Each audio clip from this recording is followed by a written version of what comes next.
দিদি, একটা অভূতপূর্ব পরিস্থিতি দেশে তো বটেই এবং পশ্চিমবঙ্গেও অবশ্যই হয়েছে। সেটা হচ্ছে পশ্চিম এশিয়ার এই যুদ্ধের জন্য জ্বালানি সংকট, যার পেট্রোলিয়াম প্রোডাক্টের দাম বাড়ার আশঙ্কা করা হচ্ছিল, কিন্তু তার আগে যে সমস্যাটা দেখা দিয়েছে সেটা হচ্ছে গ্যাসের সংকট। এবং আমরা এই আলোচনাটাকে যদি কয়েকটা ভাগে ভাগে বিভক্ত করে নিই, তাহলে নিঃসন্দেহে প্রথম যেটা, আমি বাচ্চাদের কথা আগে আসবো, বহু মিড ডে মিলের ক্ষেত্রে সমস্যা তৈরি হয়েছে। বহু স্কুলে ভাত ডাল বন্ধ করে শুধু ডিম দেয়া হচ্ছে এবং বাচ্চারা, বিশেষ করে একদিকে শিশুরা, অন্যদিকে হোস্টেলের ছেলে মেয়েরা, যেখানে বাণিজ্যিক গ্যাসে রান্না করতে হয়, বাণিজ্যিক গ্যাস অমিল, তাদের কিছু করার নেই, একটা সংকট দেখা দিয়েছে। আমি আমার প্রথম প্রশ্ন এই বাচ্চা, স্কুল এবং মিড ডে মিল নিয়ে।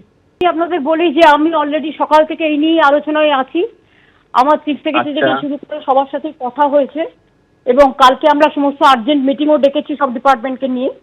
কিন্তু কথা হচ্ছে গ্যাসটা আমাদের হাতে নেই। গ্যাস সাপ্লাইটা টোটাল এটা সেন্ট্রাল গভর্নমেন্টের পেট্রোলিয়াম মিনিস্ট্রি দেখে, এটা আপনারা নিজেরাও জানেন।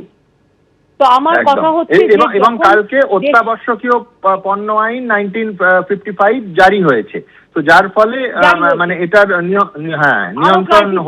নিয়ন্ত্রণ করা হচ্ছে। আরো ক্রাইসিসটা নিয়ন্ত্রণ করা হচ্ছে না, এটা বরঞ্চ আগে থেকে যদি গভর্নমেন্ট বলে দেয় 25 দিনে আপনাকে টাইম লাগবে to apply for a gas, আপনি একটা গ্যাসের জন্য অ্যাপ্লাই করতে আপনার 25 দিন টাইম লাগবে, তাহলে তো যারা সুবিধাবাদী লোক কিছু আছে এই সমাজে, সবাই নয়, তারা তো এই সুযোগ নেবেই এবং তাতে সাধারণ মানুষ ভোগান্তি বাড়বে।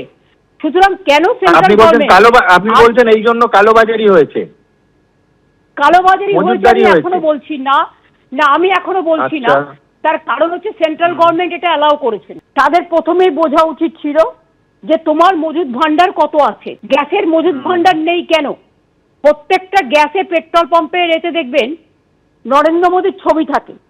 তুমি ছবি দিয়ে প্রচার করছো, আর তুমি যখন জানো যে পেট্রোলিয়ামের ক্রাইসিস হচ্ছে, তুমি রাশিয়ায় যাচ্ছ কিনতে আমেরিকার থ্রুতে। তো আমার কথা হচ্ছে তুমি একটা প্রপার প্ল্যানিং না করে আগেই হট করে ডিক্লেয়ার করে দিলে 25 দিন আগে গ্যাস পাওয়া যাবে না। তো 25 দিন আগে গ্যাস পাওয়া যাবে না বলবার আগে তোমার তো একটা জনগণকে তাকে তার বাড়িতে গ্যাসের মানে অ্যাটলিস্ট তাকে 7 দিন সুযোগ দেওয়া উচিত ছিল যে 7 দিনের মধ্যে আপনি গ্যাস কিনে রাখুন, তারপরে আবার আপনি 25 দিন অ্যাপ্লাই করবেন।